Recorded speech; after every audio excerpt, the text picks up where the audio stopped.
Gobierno de México.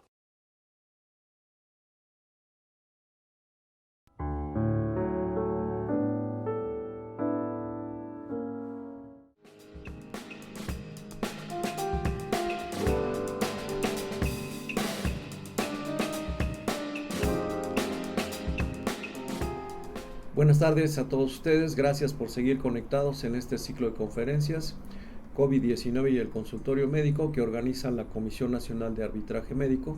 El día de hoy nos acompaña la maestra Alma Lidia Almiray Soto. Ella es enfermera titulada por la UNAM y además ha tenido una trayectoria académica muy importante, interesante. Ha realizado la mayoría de su trabajo profesional en el Hospital Infantil de México Federico Gómez. Actualmente es candidata a doctor en epidemiología clínica por parte de la Facultad de Medicina de la UNAM. Evidentemente tiene una maestría en epidemiología clínica por esta universidad. Está asociada al Colegio Mexicano de Licenciados de Enfermería y certificada por este mismo colegio. Es técnico de citometrista certificado por la Asociación Mexicana de Metabolismo Óseo y Mineral.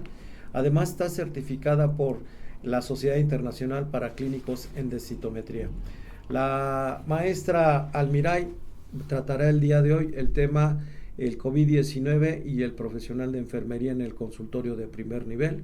Le agradecemos a la maestra Almiray su participación y esperamos que sea para ustedes del agrado esta conferencia. Muchas gracias.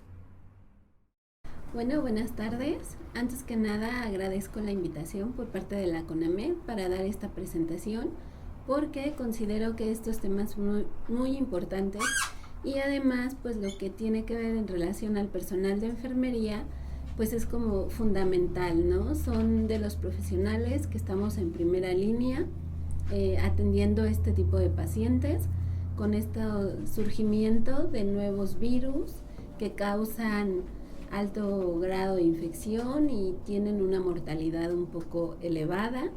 Entonces, enfermería tenemos que estar como actualizadas en todos estos temas y además involucrarnos, ¿no? Y saber en dónde estamos paradas. Entonces, yo les voy a hablar de lo que tiene que ver con COVID-19 y la enfermera en el consultorio, en el primer nivel de atención. Y para empezar a hablar de esto, esta presentación la dividí en algunas cosas, entre ellas un poco de estadística, cómo estamos a nivel mundial y a nivel nacional. Vamos a ver cuáles son los puntos en los que vamos a desarrollar básicamente cómo se brinda la atención en primer nivel de atención relacionada a COVID, que son 5, un poco más adelante se los mencionaré y los iremos abordando cada uno de ellos.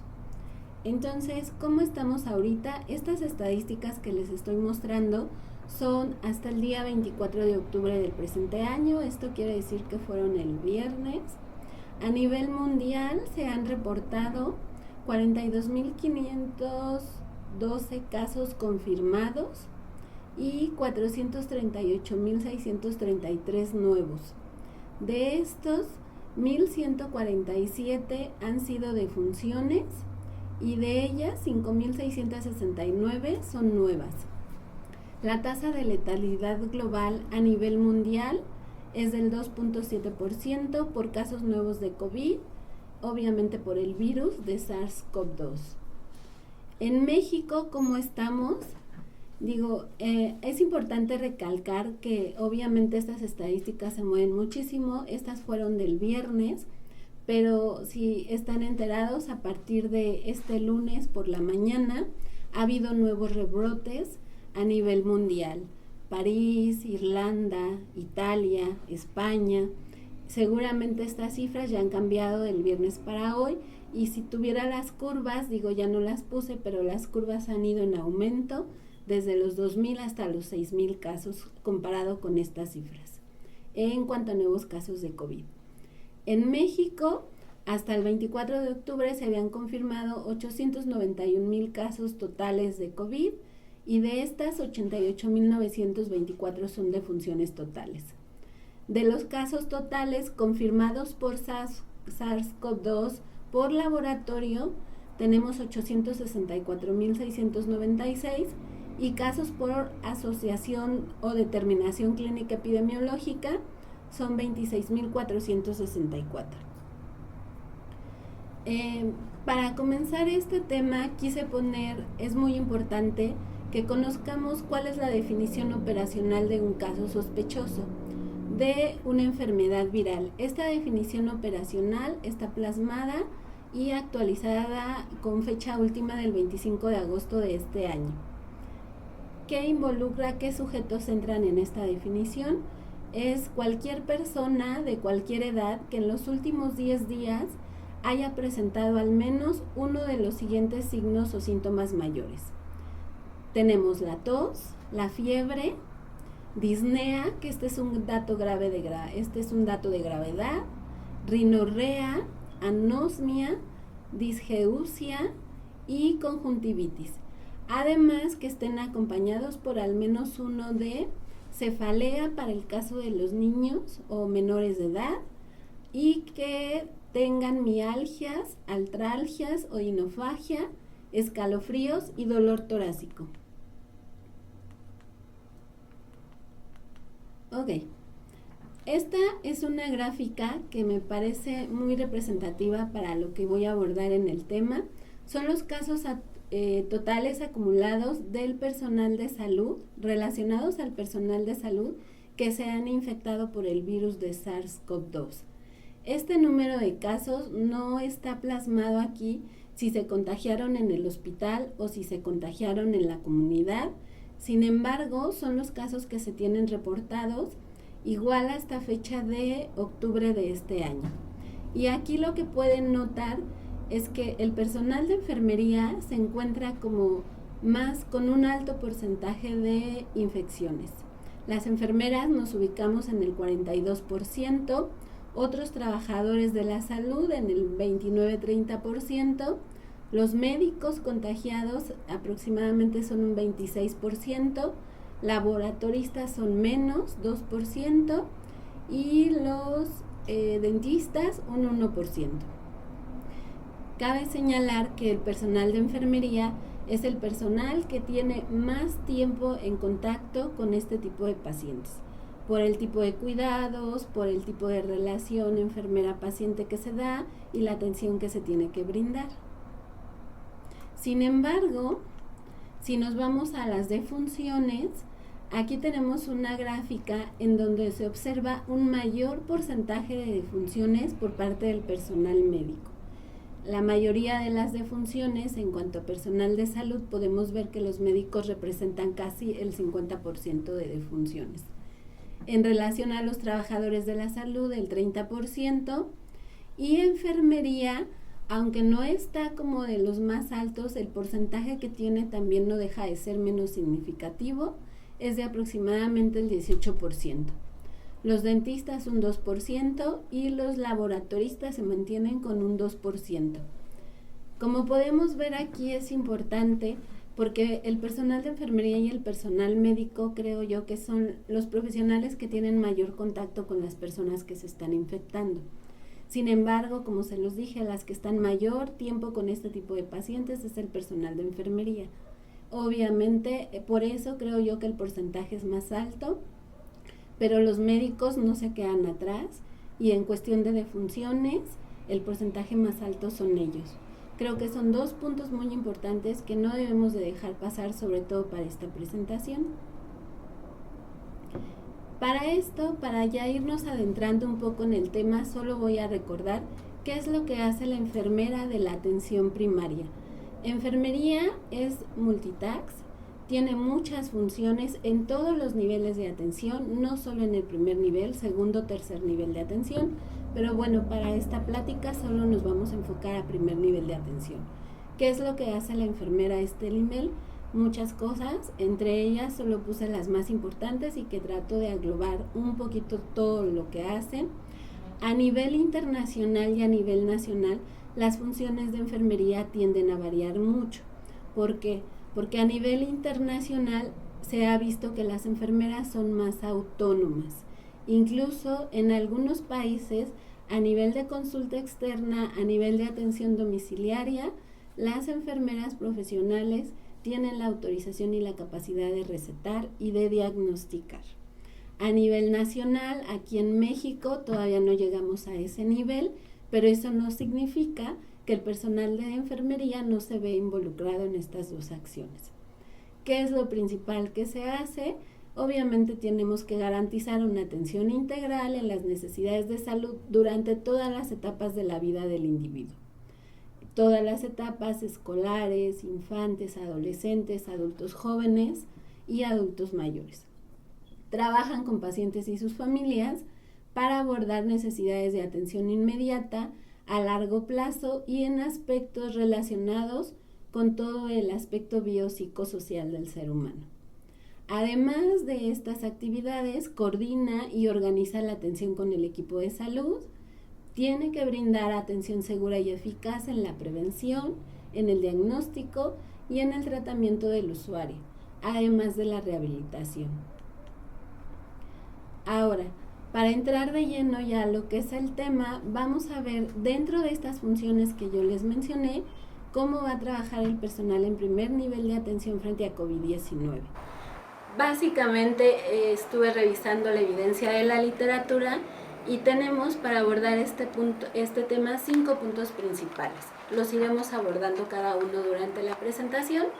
El primero tiene que ver con prevención de la enfermedad, protección ante el virus, asesoramiento, educación y orientación al paciente y a su familia, sobre todo lo relacionado con las medidas de aislamiento. Detección de signos de alarma y complicaciones en pro de favorecer el cuidado oportuno de la persona que acude a una consulta externa. Obviamente el personal y los pacientes tienen que adoptar nuevas actividades en la salud que son requeridas para hacer frente a la pandemia. Además, tienen que ser el enlace entre las demandas actuales de la pandemia y las condiciones en las cuales se desarrolla la unidad de atención primaria. No deja de ser menos importante la comunicación a todos los niveles, con el paciente, con la familia. Sobre todo hay que favorecer la comprensión y la adopción de medidas de aislamiento. Es muy importante este punto porque ahora todos los profesionales tenemos que estar empapados, no solamente en la comprensión, tiene que ver sobre todo con cuestiones éticas y bioéticas ahorita. Y ante estas situaciones de la pandemia más, porque se dan ciertas situaciones en la consulta donde a nivel de profesional hacia el paciente puede haber cierto nivel de discriminación que tenemos que trabajar, y no solo eso, sino también del paciente hacia el profesional, porque incluso se ha visto en las noticias agresión hacia el personal. Entonces, la comunicación es fundamental. Y el último punto tiene que ver con el autocuidado propio tanto del profesional de la salud como del paciente y la familia, y obviamente la protección del profesional con base en los recursos con los que se disponga. Entonces vamos a abordar el primer punto, que tiene que ver con la prevención de la enfermedad, con la protección ante el virus, el asesoramiento y la educación hacia el paciente y obviamente a la familia y todo lo relacionado a las medidas de aislamiento. Se las voy a mencionar muy rápidamente por cuestiones de tiempo, pero si quisieran más información, en las referencias y en las páginas que yo les estoy poniendo, tienen acceso a toda la información relacionada a estos puntos. Primero, desde que empezó la pandemia, las unidades tuvieron que reorganizarse y el personal de enfermería obviamente tuvo que entrar en esta etapa de organización. Entonces, para esto se fundamentaron y se crearon estrategias que tienen que ver con la forma en la que ahora se dan la atención, sobre todo en la consulta externa, ya sea en hospitales rurales o en hospitales de primer nivel y segundo nivel que llegan a dar consulta externa. Las principales estrategias tienen que ver con disminuir la afluencia de pacientes en los centros sanitarios y aumentar el espacio físico y temporal entre ellos. No debemos de olvidar que somos un país tercermundista, pero no por eso significa que los hospitales, la estructura de los hospitales, la ergonomía de los hospitales se ha tenido que adaptar para poder cumplir estas estrategias.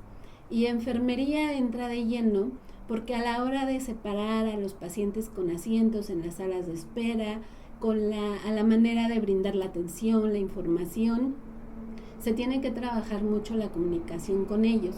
Y a veces, estando uno dando consulta o proporcionando algún cuidado o atención, tenemos que estar viendo que el familiar no se junte con el otro, que personal de salud se acerque por X o Y a pedir un equipo o alguna cosa, y se tiene que mantener este distanciamiento, sobre todo por la forma en que se transmite el virus y que es muy contagioso. Obviamente hay que limitar el número de pacientes. Es preferible hacer citas telefónicas dependiendo del hospital, dependiendo de los médicos, dependiendo de la reglamentación. Potenciar las consultas telefónicas dejando a criterio del profesional la necesidad de realizar una valoración presencial. Colocación de información visual, carteles, folletos en lugares estratégicos dentro de los centros de atención primaria. Obviamente se tiene que indicar de alguna manera el uso de mascarilla, que es obligatorio, y también a su vez disponer de recursos, ¿no?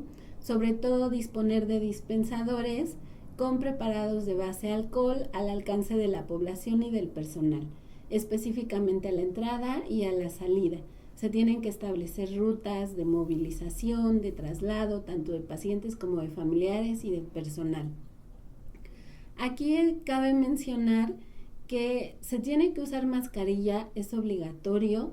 Lo ideal es que la institución proporcione estas mascarillas, por ejemplo, en el caso de los pacientes, pero va a depender mucho del recurso. Incluso aunque lleguen familiares que no traigan mascarilla, la institución se los tiene que proporcionar para evitar los contagios.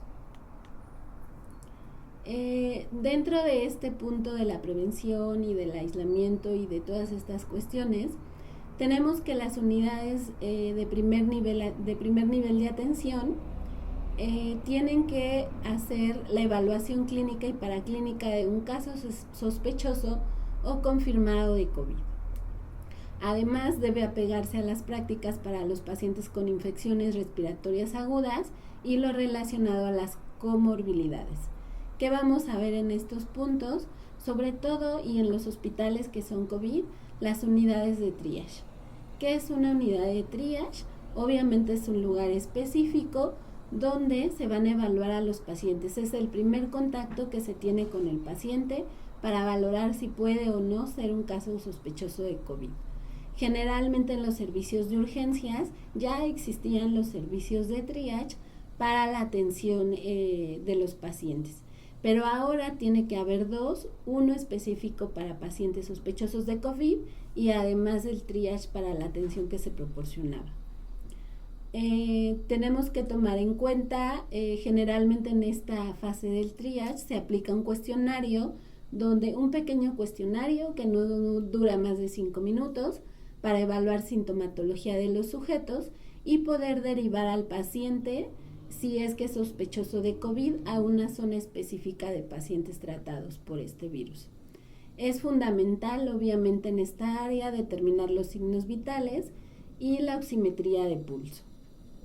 Además, hay que enfocarse en diagnosticar y obviamente descartar neumonías u otras entidades relacionadas. Es muy importante conocer los grupos de riesgo, que obviamente son los niños menores de 5 años, adultos mayores de 65, personas con enfermedades pulmonares crónicas, con enfermedades cardiovasculares, hepatopatías, nefropatías, enfermedades hematológicas o las relacionadas o las metabólicas, que tienen que ver con diabetes, hipertensión, además de los pacientes que tengan enfermedades por inmunosupresión, como los pacientes con cáncer, VIH, y no debemos dejar de lado a las mujeres embarazadas. Y un alto índice de población, sobre todo en nuestro país, se ha visto que incrementado, pues está relacionado con la obesidad. La mayoría de los casos que han presentado defunciones o fallecimientos están relacionados a alguna de las comorbilidades. Obviamente hay que buscar datos de alarma, obviamente cuáles son estos: oximetría de pulso menor a 94% al aire ambiente, presencia de secreciones, taquipnea, síndrome pleuropulmonar, hipotensión, trastorno del estado de conciencia, vómito o diarrea persistente. Hay una escala que se está aplicando en este triage, que es la escala del QSOFA, que significa Quick Sequential Organ Failure Assessment. Hay 2 formas de hacer esta valoración, pero la primera incluye 5 puntos que tiene que ver con la función respiratoria, el estado de conciencia, y es para ver si hay algún problema que nos indique inmediatamente que puede ser un caso de COVID-19. Obviamente en estas unidades se tienen que tomar decisiones dependiendo de la sintomatología del paciente, si pasa tratamiento y cómo se debe de hacer el seguimiento de este. Generalmente en la página de la Secretaría de Salud, del Departamento de Epidemiología Clínica de Salubridad, se encuentran todos los pasos perfectamente desarrollados relacionados a cómo se debe de seguir el manejo de los casos sospechosos de COVID. Tenemos que enfocarnos mucho y enfermería tiene que conocer obviamente para poder hacer una detección de signos de alarma y de complicaciones para favorecer un cuidado oportuno, sobre todo de la persona que acude a la unidad. Este es un flujograma de manera general en donde podemos canalizar a los pacientes. Aquí tenemos que ver si es un paciente sospechoso de COVID, si presenta sintomatología, si no, pues se deriva a descartar otro tipo de diagnósticos, pero sí, tenemos la cadena, cómo se debe de seguir este tipo de pacientes. Primero hay que valorar el estado epidemiológico, si es o no un caso sospechoso de COVID. En dado caso de que tenga los síntomas que les mencioné anteriormente, se procede a hacer la notificación a los centros de epidemiología y además si se considera que tiene síntomas, se procede a hacer una prueba de laboratorio para confirmar si es o no COVID. En caso de que sea positiva la prueba de laboratorio, hay que decidir en qué estado se encuentra el paciente para ver si se va a su domicilio, si pasa a un área de COVID o hay que trasladarlo a un hospital o algún servicio de urgencias. Y si no, se le tiene que dar información y orientación acerca de los cuidados que tienen que hacer en su casa, no solo con el paciente, sino con la familia. Además, existe todo un procedimiento de cómo se va a derivar la atención que se le proporciona al paciente en las unidades de atención primaria. Tenemos que hacer la cadenita y obviamente no debemos de olvidar los signos de alarma potenciales, si son casos COVID o no, y si tienen signos y síntomas, pues van a pasar a lo que es una evaluación como tal.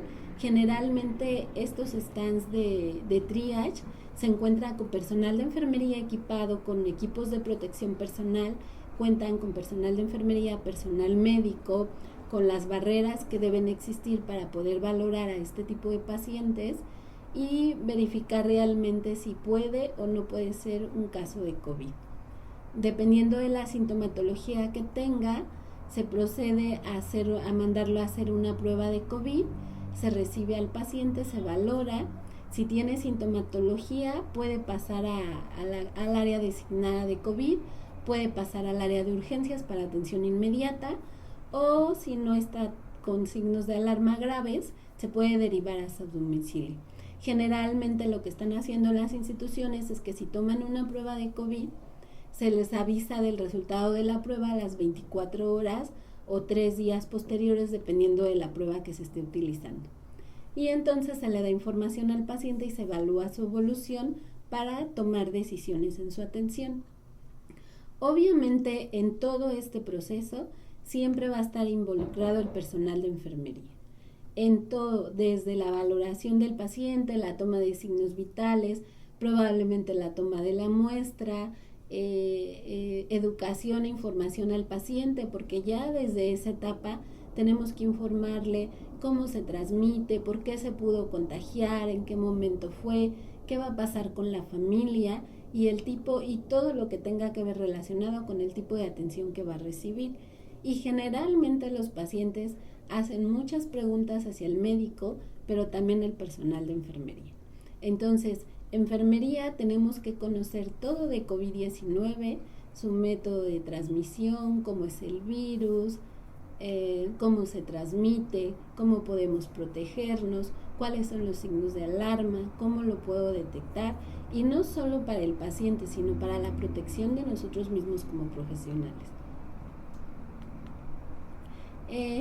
Han salido unas guías también relacionadas a la atención del paciente en primer nivel. La guía que les presenté anteriormente, o el flujograma, es relacionado a México. Es el que ha dictaminado la Dirección General de Epidemiología. Esta guía es otra que es un poco más concisa, que igual se puede utilizar en las unidades de atención primaria. Esta la dieron, está publicada en una normatividad española, sin embargo, incluye y es muy parecida a la que están manejando todos los países. Tenemos que conocer obviamente las recomendaciones generales. Lo principal aquí es colocar carteles del manejo de pacientes, desde la utilización de la mascarilla, el alcohol en gel, el lavado de manos.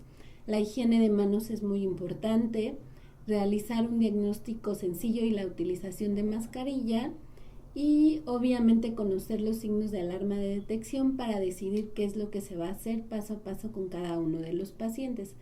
Además, eso sería como la primera parte de prevención, y la segunda parte tiene que ver con la identificación y el manejo de los casos. Dependiendo de la sintomatología, hacia qué área nos vamos a dirigir o hacia qué área se va a canalizar el paciente.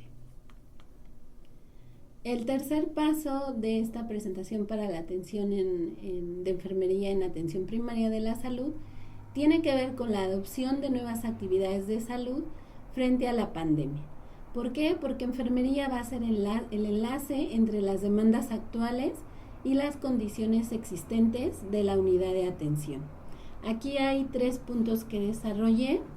De todos modos, si tienen dudas, pueden hacerlas llegar. Tiene que ver, el principal, están por rubros. El primero es la limpieza. A nivel de profesionales, generalmente, aunque se cuenta con personal de intendencia, es bien sabido que en las consultas externas, el personal de enfermería es quien realiza la limpieza de áreas en las cuales se está brindando la atención directa del paciente. Tiene que ver con la cama de exploración, tiene que ver con la silla que utiliza el paciente, tiene que ver con los aparatos que utilizamos, una báscula para pesar, el termómetro para medir la temperatura, el baumanómetro para tomar la presión arterial, el manejo de los expedientes, la papelería de ingreso, los trámites que tenga que hacer el paciente. Entonces, el personal de enfermería tiene que tener conocimiento de cómo llevar a cabo estas medidas. Lo principal que nunca se nos debe de olvidar, y manejan ahorita todas las instituciones de salud, obviamente el uso de mascarilla, tanto por parte del paciente como por parte del profesional, la higiene de manos con sus respectivos tiempos, y obviamente las barreras que se pueden utilizar en los recursos de la atención primaria, que dependiendo de los recursos con los que se cuente es lo que va a haber, incluso el distanciamiento entre los pacientes. Pero bueno, lo relacionado a la limpieza tiene que ver obviamente cómo se va a realizar la limpieza de superficies, qué es lo que vamos a utilizar para hacer esto. Obviamente se tienen que usar desinfectantes con base de alcohol, o lo más recomendado son las soluciones con hipoclorito sódico, que deben de estar a 5,000 partes por millón de cloro activo. ¿Cómo vamos a lograr esta concentración? Generalmente si utilizamos los cloros comerciales que se venden en las tiendas, vienen a concentraciones del 40 al 50% gramos por litro, y para llegar a esta dilución tenemos que hacer una dilución 1:10, que significa 9 partes de agua, dividimos como el litro de agua en 10 partes, 9 partes de agua por 1 de cloro, y entonces podemos utilizar esta solución con un dispensador para poder hacer la limpieza. Cuando hay presencia de sangre o de otros fluidos corporales, que puede ser con un vómito o un sangrado gastrointestinal, o la tos simplemente. Obviamente no es común que en COVID haya hemoptisis, pero bueno, puede ser que por otras comorbilidades del paciente se presenten. Aquí lo que se tiene que hacer es que estos líquidos se tienen que recoger con arrastre de material absorbente, es decir, no barrerlos o jalarlos, o con material desechable que se depositará en un contenedor especial de residuos biológicos que de acuerdo a cada institución ya tienen especificado el tipo de contenedor que se maneja. Generalmente es un contenedor rojo para residuos biológico-infecciosos. Obviamente, tras la realización de un procedimiento que genere aerosoles, esto generalmente tiene que ver, por ejemplo, con intubación del paciente, aspiración de secreciones. La limpieza, se tiene que hacer una limpieza de la sala, hacer una ventilación de la misma si es posible, al menos durante 2 horas antes de volver a ser utilizada. Esto en dado caso de que se haya tenido que hacer algún procedimiento en algún consultorio por la gravedad del paciente, que para eso existe el triage. Y el otro punto es que tiene que haber unos procedimientos ya establecidos de limpieza por parte del personal de limpieza. Tuvo que haber una capacitación previa tanto del personal para hacer la preparación de desinfectantes, la limpieza médica y uso del equipo y precauciones ordinarias para evitar la transmisión. ¿Qué es lo que normalmente se hace? Generalmente cuando el personal de enfermería llega a los consultorios, obviamente se coloca su equipo de protección personal y con guantes. Lo ideal primero es limpiar las superficies con jabón, con agua y jabón. Posterior a aplicar un desinfectante que puede ser con hipoclorito de sodio o con base de alcohol. Cuando se utiliza una base de alcohol, la base de alcohol que se está utilizando va del 70%, lo que recomienda la evidencia es que sea del 70 al 90% de porcentaje de concentración. Entonces se hace la limpieza con agua y jabón y enseguida se puede aplicar cualquiera de estas dos. Se tiene que dejar por lo menos en las superficies 1 minuto para que haga el efecto de desinfección. El otro punto importante que tiene que ver con esto es el manejo de residuos. Obviamente los servicios de salud tienen que confirmar la provisión de recursos. En cuanto a los materiales que se necesitan utilizar, contar con contenedores adecuados para los residuos sanitarios y además los contenedores biológico-infecciosos para el manejo de secreciones. Una vez que se manejan estos contenedores, el contenedor de residuos, una vez lleno, se debe de cerrar y antes de retirarse se desinfectará la superficie con un paño desechable impregnado por alguna de las soluciones. El manejo de la ropa y las sábanas o cualquier otro textil desechable se manejan generalmente con un sistema de bolsa cerrada, que así se le llama, y tiene que utilizarse doble bolsa. Obviamente, ¿qué es lo importante aquí? La generación de aerosoles a la hora de manipular todos los residuos y en el cierre de las mismas, que es cuando puede haberle el mayor riesgo de contaminación. Obviamente se tiene que basar uno en la normatividad existente, tanto de la Secretaría de Salud como de la institución misma, a la hora de hacer todos estos procedimientos. Y aquí vamos a pasar al siguiente punto que tiene que ver con nuestro tema que hace la enfermera en primer nivel de atención frente al COVID, es la comunicación con el paciente y su familia para la adopción de las medidas de aislamiento. Es el enlace entre el sujeto de cuidado, entre el equipo de salud y entre las indicaciones terapéuticas que se le van a dar al paciente. Aquí tenemos varias cosas que se tienen que ver y que se hacen. Tiene que ver sobre todo con el flujograma que se tiene que llevar tanto del triage para detectar a los casos sospechosos o casos confirmados de COVID y la atención de pacientes que no van como para una atención para ver si son sospechosos o no de COVID, sino que van a una atención habitual, que requieren una consulta externa y que necesitan ser valorados por el tipo de enfermedad que tienen de acuerdo al hospital en el que estén siendo atendidos. Obviamente, en seguimiento de ese flujograma, hay que disponer en la entrada y en las zonas de espera carteles informativos sobre la higiene respiratoria y el manejo de la tos. Obviamente cuando alguien tose hay que toser y colocarse el codo en la mano, no saludarse de mano, el uso de mascarillas.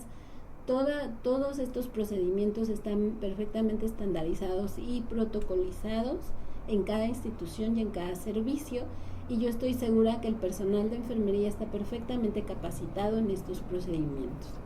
Si el personal tuviera dudas, todo el personal de salud tenemos acceso a las páginas de la Dirección de Epidemiología, tanto hospitalarias como clínicas, y se encuentran toda la información relacionada a COVID. Obviamente hay que tomar en cuenta la duración de las medidas de infección, ubicación del paciente. Este punto es muy importante porque deben de estar separados en las salas de admisión y en las zonas de espera.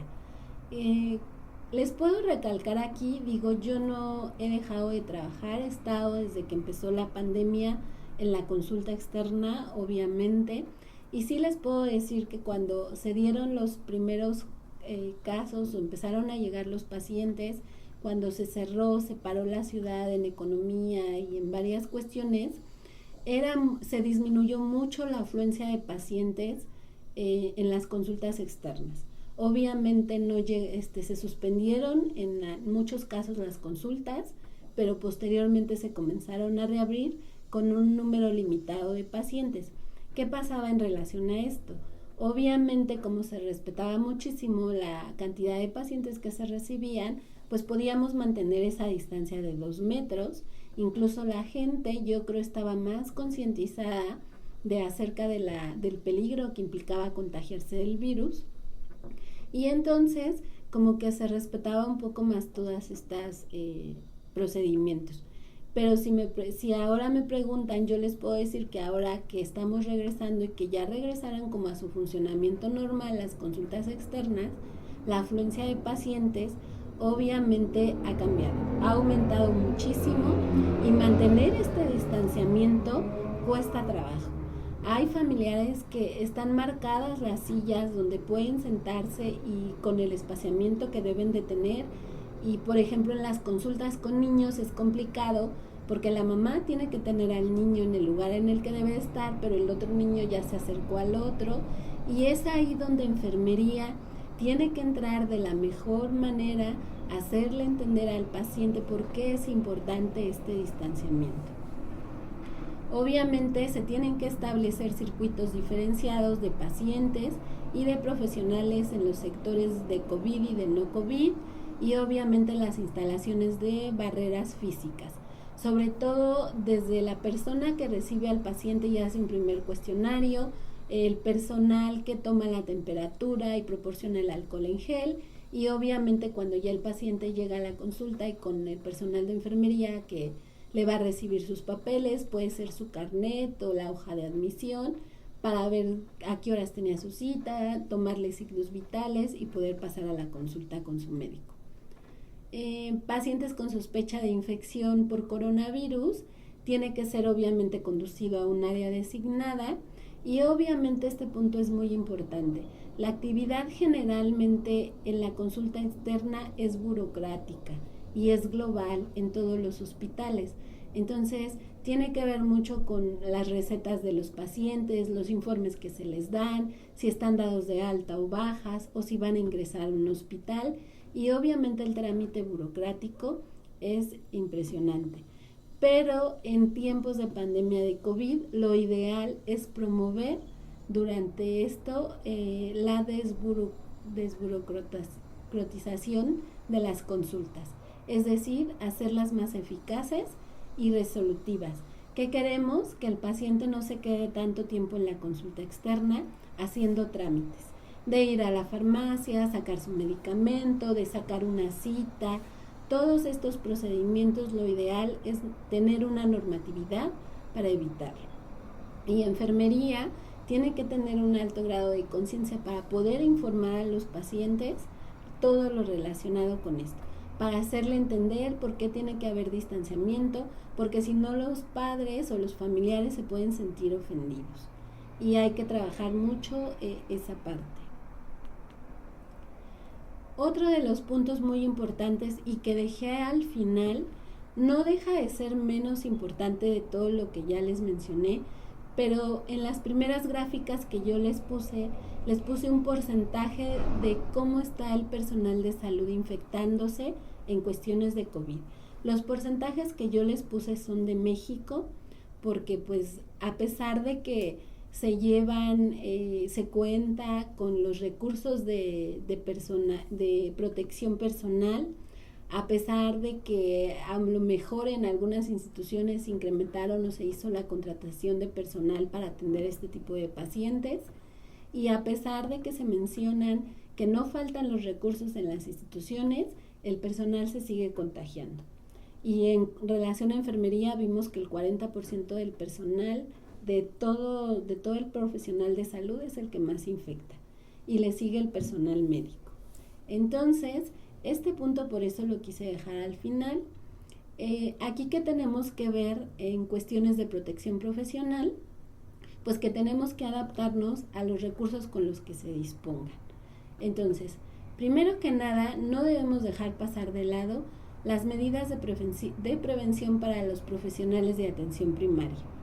Obviamente, el nivel de conocimientos que tiene que ver con todo lo de la pandemia y la normatividad de cada institución.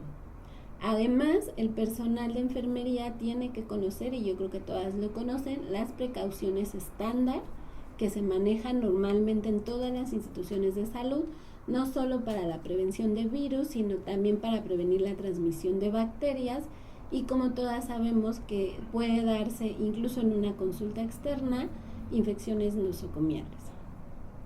Además, no podemos dejar pasar de lado, obviamente, la higiene de manos, que es la medida principal de prevención y de control de la infección.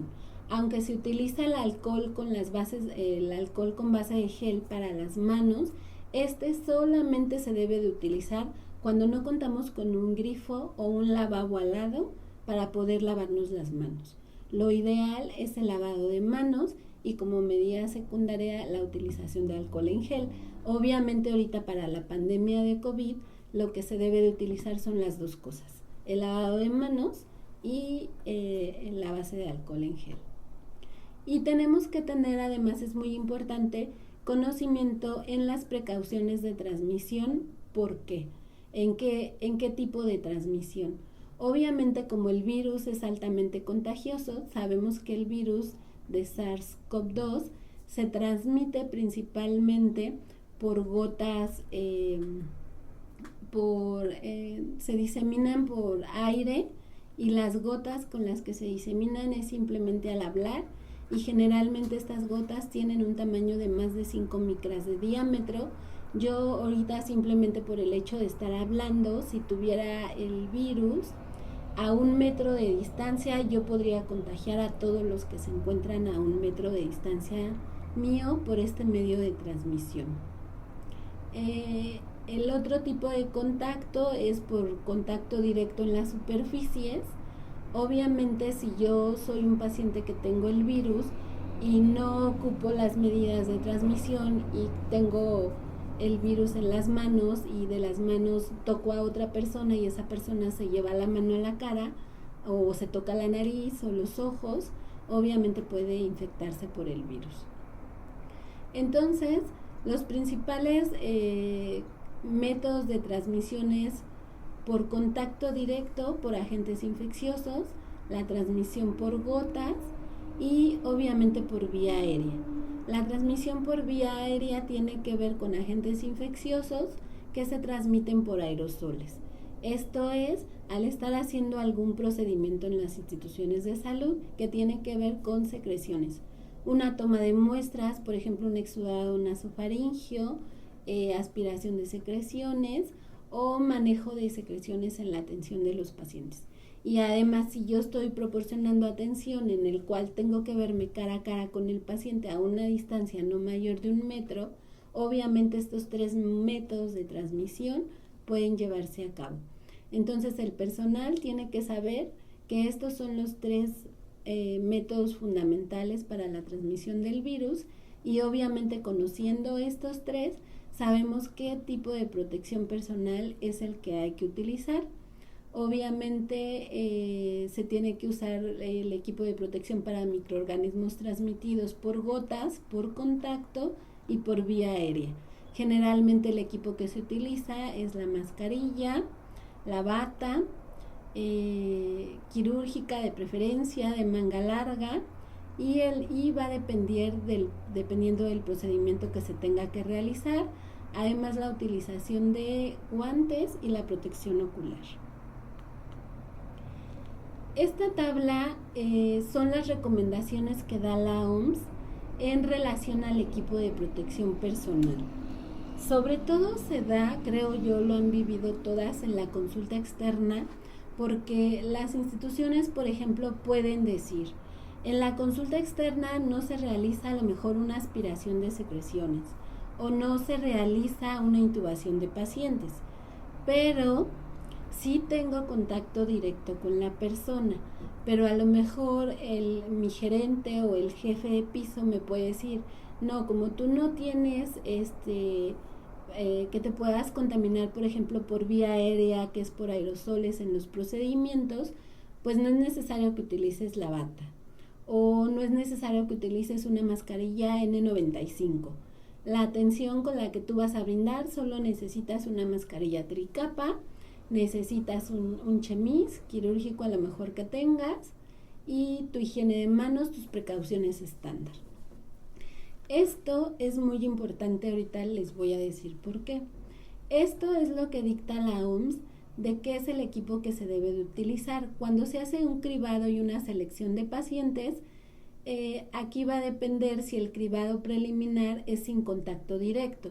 Entonces aquí no es necesario lo que recomienda la utilización de mascarillas, no es necesario, lo único que se tiene que hacer es mantener distancia física, pero siempre y cuando no haya contacto con el paciente, y se debe de utilizar obviamente la mascarilla médica y la protección ocular. Cuando hay pacientes que pueden ser indicativos de COVID, aquí se tiene que tener una distancia mínima de 1 metro, mascarilla médica al paciente. No podemos conformarnos solo con la mascarilla de tela con la que puede llegar el paciente de su casa, sino que hay que cambiarle la mascarilla y aplicar sobre todo las medidas de higiene de mano. ¿Qué pasa en las salas de espera? Aquí va a depender de si son pacientes con síntomas o sin síntomas. Pacientes sin síntomas no recomiendan el uso de equipo personal, solo aplicar higiene de manos. Y pacientes con sospecha de COVID, otra vez hay que utilizar la mascarilla médica al paciente si es que la tolera, dependiendo de su condición de salud, trasladarlo de inmediato a una zona de aislamiento o zona donde esté separado de los demás. Si ello no es posible, hay que asegurarse de que se mantenga 1 metro de distancia del resto de los pacientes y obviamente higiene de manos. ¿Qué pasa en las salas de consulta? Obviamente también aquí está mencionado qué tipo de protección es el recomendado para el personal de salud. Aquí cabe señalar, yo he estado en la consulta y me ha pasado que a pesar de que hay un triage, de que a pesar en la admisión del paciente se toma la temperatura y cosas, hemos llegado a tener ya en la atención del paciente que es sospechoso de COVID, incluso caso confirmado de COVID. Pero bueno, un poquito más adelante les hablaré de esto. Voy a hacer un poco de énfasis en la utilización de las mascarillas y el tipo de mascarillas, porque ahorita en la actualidad ya hay el personal, los pacientes pueden adquirir una mascarilla, incluso hacer una propia, y el personal de salud obviamente también tiene acceso a esas mascarillas, pero ¿qué es lo que tenemos que saber? Tenemos que saber distinguir qué es una mascarilla médica, qué es una mascarilla higiénica o doméstica y cuáles son las mascarillas con filtro. Las mascarillas médicas son las que se utilizan generalmente en un quirófano y para practicar procedimientos. Pueden ser de diferentes, ya sean planas o plisadas. Estas pueden ser bicapa o tricapa y son las que se utilizan en los hospitales. ¿Cuándo se tienen que utilizar? Obviamente ahorita ante la pandemia de COVID es la mascarilla ideal de todo el personal que labora en una institución y obviamente en una habitación con casos sospechosos o confirmados de COVID. Pero si son casos sospechosos o confirmados de COVID, que son las áreas específicas que ya se tienen en las consultas para la evaluación de estos pacientes, lo ideal es utilizar una mascarilla con filtro de partículas que confiera una protección N95 para realizar los procedimientos. No solo en la utilización de procedimientos con aerosoles. Lo recomendado es ante estas situaciones, pero como el método de transmisión puede ser directo y si yo no voy a estar a más de 1 metro de distancia del paciente, lo ideal es utilizar una N95. Obviamente aquí se ven implicaciones también de los recursos disponibles dependiendo de la institución. Obviamente este tipo de mascarillas se deben de reservar únicamente para los profesionales de la salud. Por otra parte tenemos las mascarillas higiénicas o domésticas, por llamarlas de algún modo, que se utilizan en el entorno comunitario y son fabricadas con materiales, por ejemplo, de tela de algodón. Incluso las familias las pueden elaborar en su casa y estas no se recomiendan para uso sanitario. ¿Ok? ¿Qué tenemos de evidencia en relación a la utilización o cómo se deben de utilizar estos dos tipos de mascarillas? Generalmente vamos a tener 5 niveles de utilización de las mascarillas. Aquí van a entrar algunos puntos para cada nivel de utilización de una de ellas. En el primer nivel vamos a tener a todos los profesionales que trabajen en centros sociosanitarios y que impliquen estar a menos de 2 metros de los usuarios o de los trabajadores o de otras personas, sus convivientes, obviamente la familia y sus cuidadores.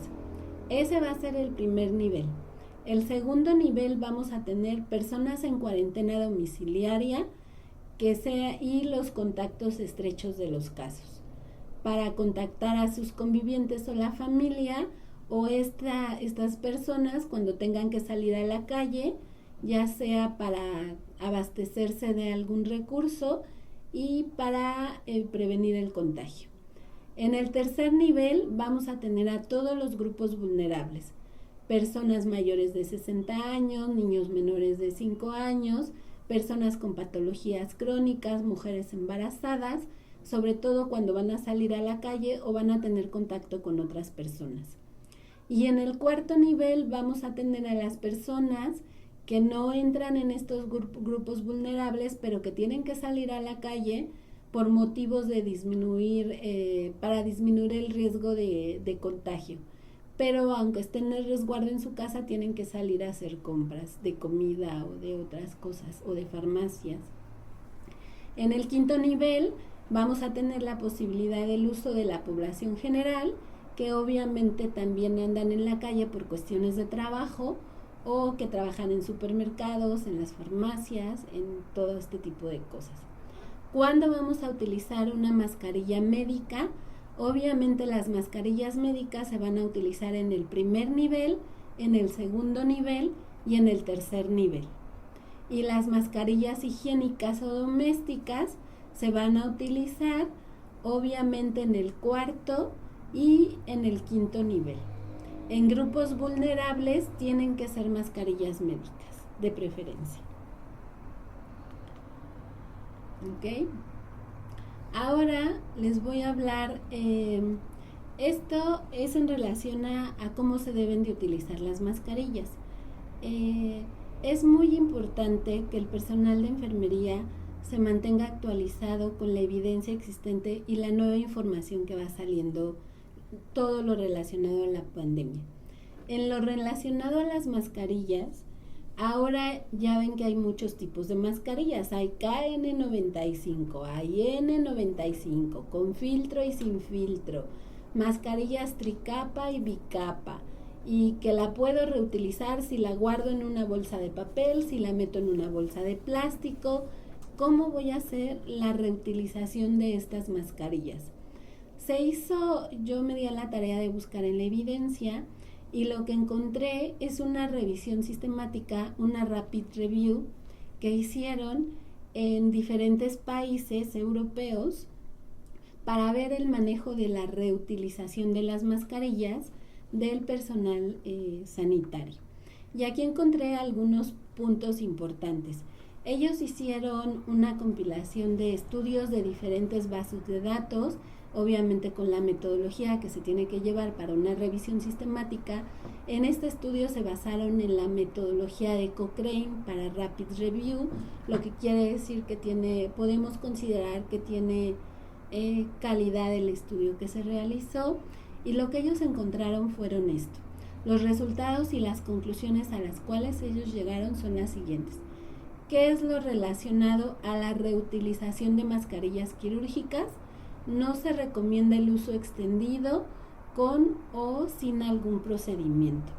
En algunas instituciones se menciona que, por ejemplo, estas mascarillas quirúrgicas yo la puedo guardar en una bolsa de papel y dejarla ahí, no sé, 4 o 6 horas, y entonces la puedo volver a utilizar si es que el tiempo que la estuve utilizando no se mojó o no tuve contacto con estornudos o cosas así, y que entonces se pueden reutilizar.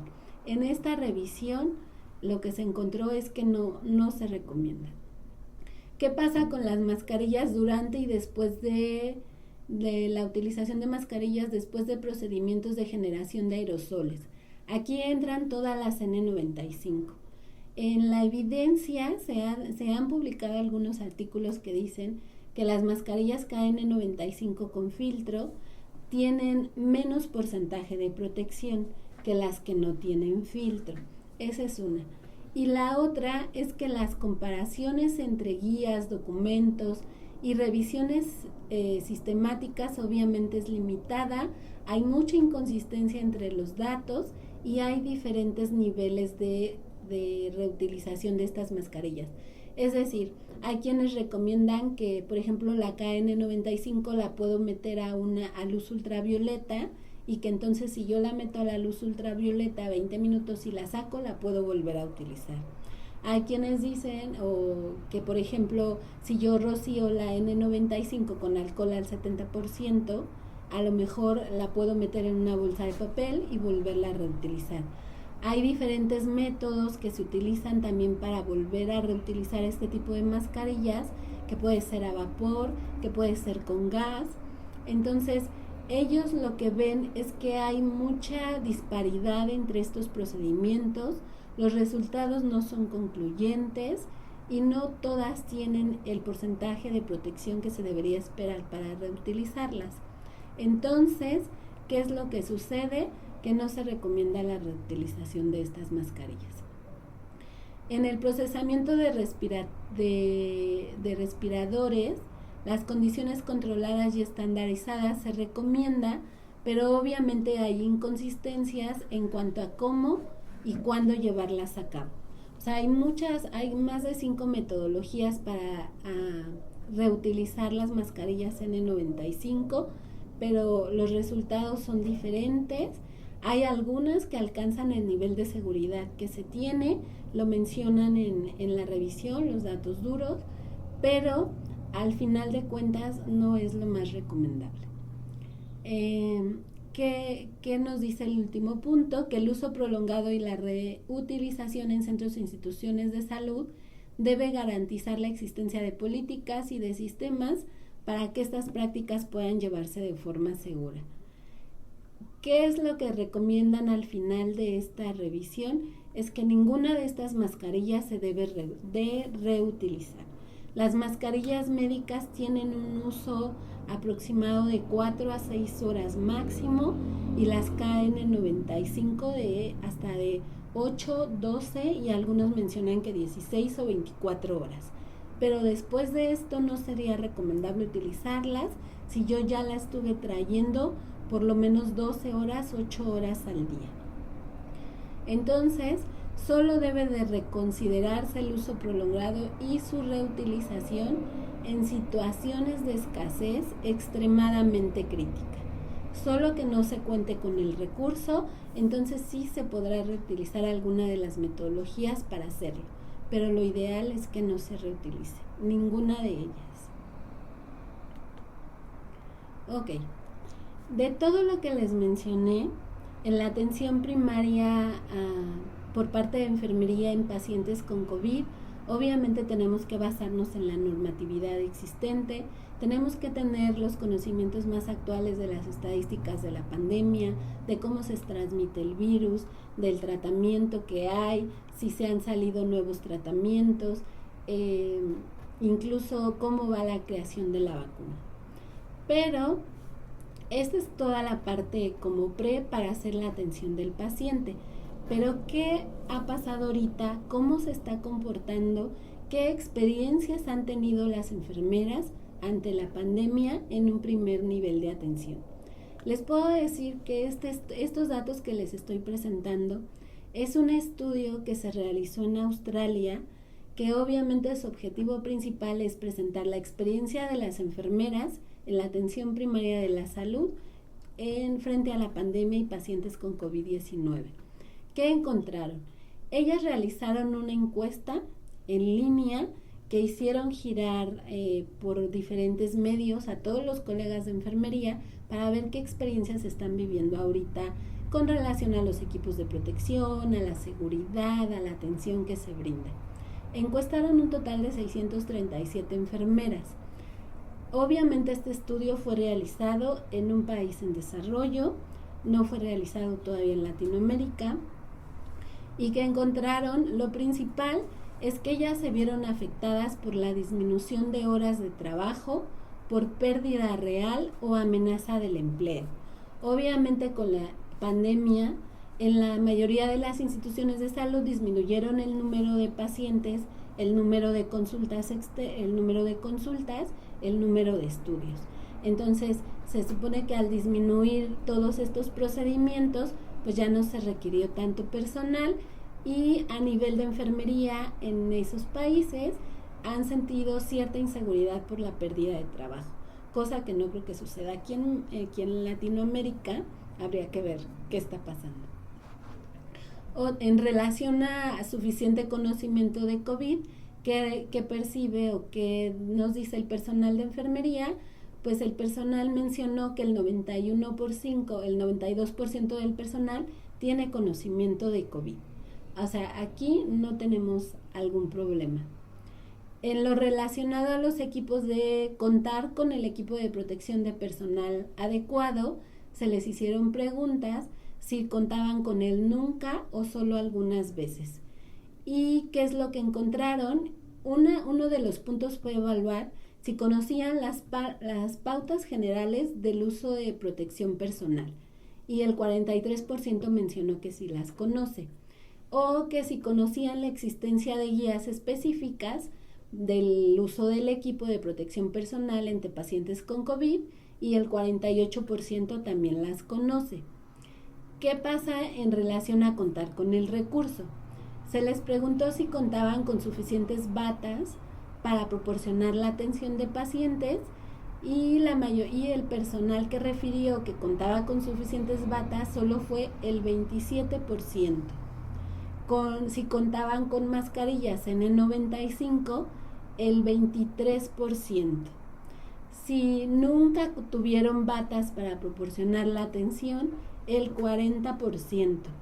Y si nunca contaron con mascarillas KN95, el 45% nunca contaba con este recurso, al menos no proporcionado por la institución donde laboraban. En este mismo estudio, obviamente, estos son los resultados a los que llegaron, y ellos lo que mencionan, algunos comentarios que vieron por parte del personal de enfermería, que qué pasaba con estos recursos, y algunos de sus comentarios principales fueron: el gerente solo da un stock limitado de mascarillas. La propia organización menciona que no se necesita equipo de protección personal, ya que hay una evaluación mínima frente a frente. Es decir, ellos mencionan que como en las instituciones, algunas veces al ingreso de pacientes se les aplica un cuestionario de 5 preguntas para ver si tienen sintomatología o no COVID, y como no son pacientes que tienen sospecha de COVID, entonces no es necesario que tengan los equipos de protección personal. Eso es lo que le mencionaba de los cuestionarios, que algunos han tenido que reutilizar, otro de los comentarios es que se tienen que reutilizar las máscaras para agotar existencias, algunos han tenido que compartir gafas y otros que estaban intentando, la mayoría aborda la escasez del equipo de protección fuera del sistema, es decir, que cada quien se compra sus cosas para poder tener protección. ¿Por qué? Porque pues obviamente en la atención directa del paciente pues uno sí se juega un poquito esta parte de que si me puedo infectar o no, y que tampoco sabemos de qué manera yo voy a enfrentar este virus si es que me llegó a infectar. ¿Qué es lo principal que se vio en este estudio? ¿Cuál fue el impacto de las experiencias de las enfermeras que han vivido en la pandemia?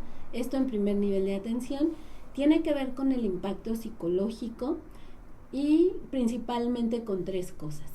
La combinación de la inseguridad de contar con el equipo de protección personal, el estrés laboral de la atención de los pacientes y contar con equipo de protección personal inadecuado.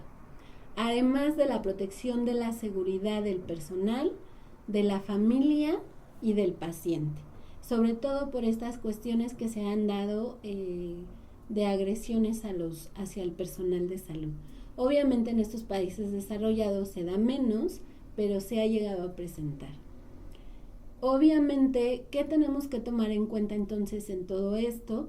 Tenemos que tener una comprensión de las implicaciones de COVID-19 en la fuerza laboral de enfermería, de atención primaria, y que obviamente no deja de ser vital para garantizar la retención del personal y la calidad asistencial.